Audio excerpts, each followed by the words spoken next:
Hey friends, it's UrsulasRevenge. Today's update introduced a brand new Trailblazer track, the Trail of Triumph. This is going to be your all-inclusive guide of how to do the Trail of Triumph, what it is, and how to get the most out of it that you can.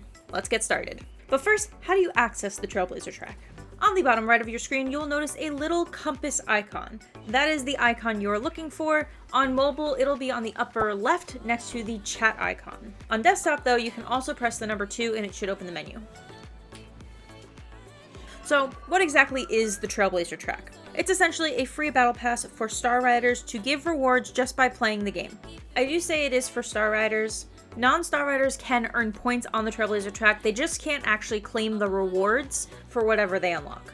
That said, if you are using the free Star Rider, either with a 7-day coupon, a 5-day coupon, a 3-day coupon, or particularly like the ones that you get by doing the Invite a Friend program, the one you unlock at level 5 would count for this. Using one of those does count as Star Rider, so you can get as far along the path as you can and then claim the rewards before your free trial runs out. Now, disclaimer on that was something I tested out on one of the earliest Trailblazer tracks. I don't know if it has been patched out, but as far as I know, that is still an option. What kind of rewards are we talking about though? This time, the Trailblazer track has 35 levels of rewards. These include exclusive tack and clothing items that you can only get on the Trailblazer track, plus additional other consumables that are helpful on your Star Stable journey. Some of note are shiny gemstones, which can be sold for 1,000 Jorvik shillings each. 7-day stable care coupons, which you can use instead of paying star coins for stable care, you'll get 7 days for free. Large jars of wisdom, which are consumable to boost your horse's level. Travel dust, which is essentially a free fast travel, so instead of using the trailer, you can use one of these anywhere on the map, so long as you have one in your inventory. And stacks of 20 of the collectible Ferris flowers. 2 other items of note, we will also get Horseshoes with Master Blacksmith at level 3, and starting off at level 1 as a reward you're already able to claim without doing anything is a Jolly Hoof Treats, which maximizes your horse's happiness and makes them a little happier and easier to ride. The exclusive outfit set is called the Victorious Navy set this time around. It includes an entire outfit set as well as an entire horse tack set, and it is exclusive to the Trailblazer track. You can only get it through this way for now. 6 months after the Trailblazer track ends, these items will no longer be exclusive and they can be purchased for Jorvik shillings and star coins at the global shop. But if you want to get them for free and you don't want to wait 6 months, all you have to do is complete the Trailblazer track. And now, how do you do that? You gotta earn some trail points. Simply put, you earn trail points for doing anything in Star Stable. Any race, championship, quest, daily that you do will count as a task. And to be very clear, the task you do doesn't matter as far as how many points you get. It's about how many tasks you do that will earn you a specific amount of points.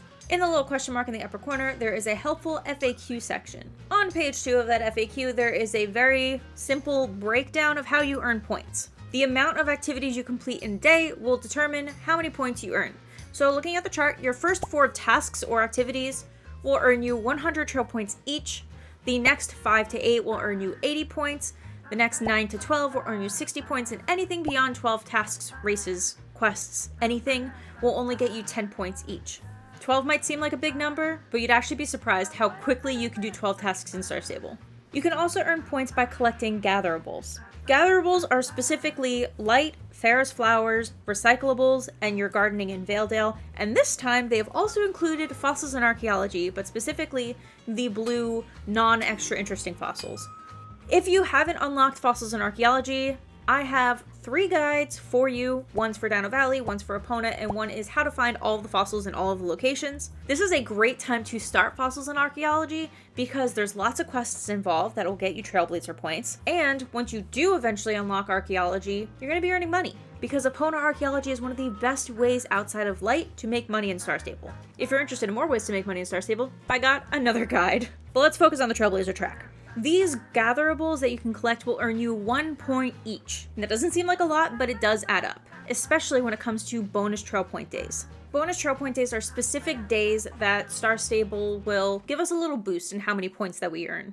For your activities, again, these are your quests, your races, your championships, your dailies, your stable chores. Every activity you do, in addition to the points that you're already getting, will earn you an extra 30 points per activity. So your first 1 to 4 tasks, you're getting 130 points for each task. Additionally, your gatherables will earn an additional 2 points per item you collect, giving you a total of 3 points per item. Especially if you're collecting light, this adds up so quickly. Gatherables are going to be a great way to supplement your main point earning, and if you can prioritize getting your gatherables during double trail point days, you're going to hit your goals fast. Now, how do we know when bonus trail point days happen? They aren't typically announced in advance, so we don't know at the start when they will be happening. We'll only know about a couple of days to a week in advance when bonus trail point days will be. This is usually announced in the news, sometimes it's announced on social media, so keep an eye out on social media and their news pages to find out when bonus trail point days will be happening so you never miss a day of the bonus activity points. One more way that you can earn points is this big green button up at the upper right, Claim Daily Points. Once a day, you can press this button and get a big boost of points. That is an extra 450 points every single day that you remember to press that button, so be better than me and actually remember to claim your daily points.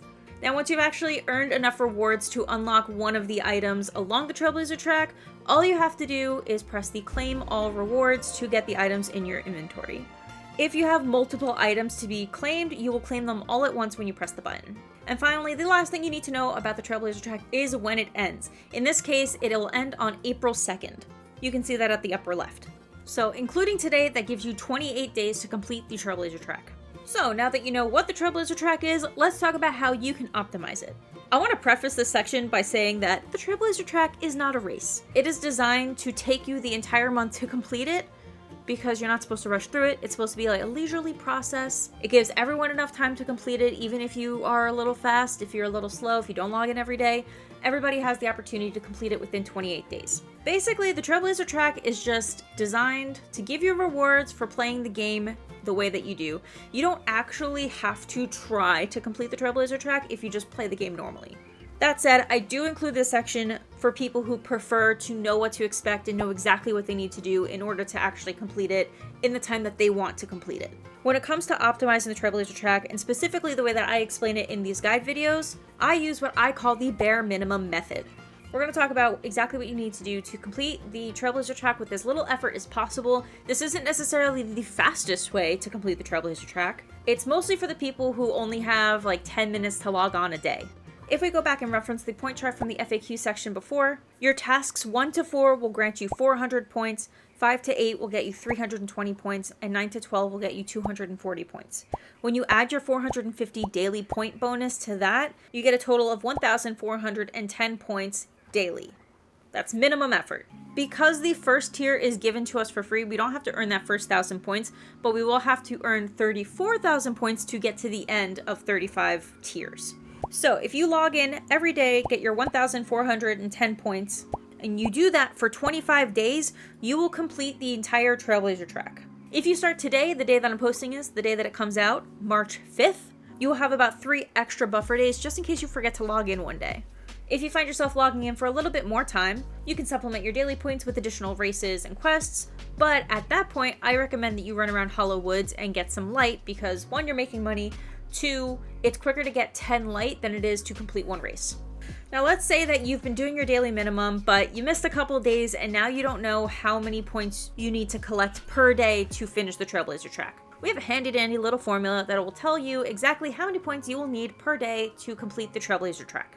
You will just need to find 2 numbers. First, count how many days are remaining, including the day that you're on. And next, you're going to count how many points you need to complete the Trailblazer track. Keep in mind that each milestone is 1,000 points, and take a look to see if you've actually earned any points towards the next milestone. Once you have that number, you are going to divide it by how many days are remaining. And from there, you'll get how many points you need to earn per day. At this point, again, I recommend doing the 12 daily tasks and then supplementing with collecting light. But now, which tasks should you do to complete your daily tasks fastest? Personally, I would recommend taking advantage of where your home stable is at. Most home stables have chores outside that you can do. The exception to this is Dundle, the Wildwoods, South Hoof, and Starshine Ranch. But if your home stable is literally anywhere else, you have outside stable chores. And even if you have New Hillcrest as your home stable, you have 5 chores there. So take advantage of the outside chores. Also take advantage of the chores inside your stable. Between those 2 chore boards, that is 6 tasks completed. And from there, you really only need to find 6 other things to do outside of your home stable. Another thing you could do is taking care of your horse. Doing all 4 stable cares for your horse The feeding, picking hooves, watering, and brushing will also count as an activity, so you can use that if you need an extra 1 activity. I'll give you 2 examples of home stable tasks you can do. So let's say your home stable is moorland. In addition to the outside stable chores and the inside stable chores, you can do all 3 bobcat jumping courses, you can do both of Loretta's races, and you can either do Tan's race, the other moorland race, you can take care of your horse, sometimes Conrad has quests, sometimes Maya has quests, you can run up to Nilmore's Highland where there's 2 more races. You've got a lot of options in moorland. For my home stable, which is the Silverglade Equestrian Center, I personally do the outside stable chores, the inside stable chores, the 3 arena jumping courses, and the 3 racetrack races. It's a little bit of a trek, but I just really like those races. Alternatively, if you wanted to keep it close to Silverglade Equestrian Center, both set of stable chores, the 3 jumping races in the arena, Yelena's 2 equitation races, and the garden race. And additional options, if you're working on your medieval reputation, you can add in some of the medieval stuff as well into your rotation for Silverglade Equestrian Center. There are 2 gauntlet races, there's archery, there's jousting, and you have the 3 daily reputation quests from the medieval house leaders. And I have one more additional method that's a little more money focused. Specifically though, using fossils and archaeology. Each extra interesting find counts as an activity. So like I had mentioned earlier, each fossil you collect counts as a gatherable, but the extra interesting rocks, the orange ones, count as a full-blown activity. There are 4 extra interesting finds a day in Epona and another 4 extra interesting finds in Dino Valley. This method is great if you want to set up a bank with the extra interesting finds to help you save some money for upcoming events. Wink wink nudge nudge, equestrian festivals coming soon. And here's how I propose you lay out your path.